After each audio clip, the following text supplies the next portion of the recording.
आप रूहानी महफिल में बैठे हैं। अल्लामा इकबाल तसव्वुफ और रूहानियत पर एक शेर लिखता है। पहला शेर सुनिए।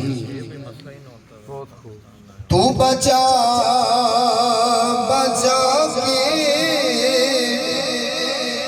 न रखे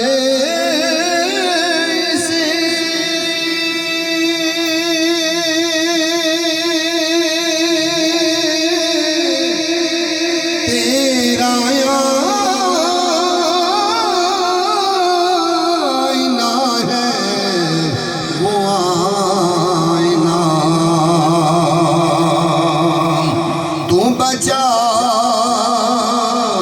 बचा के न रखे इसे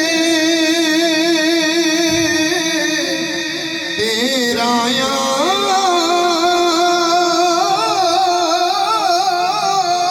आईना है वो आईना जो शिकस्ता हो तो अजीज तर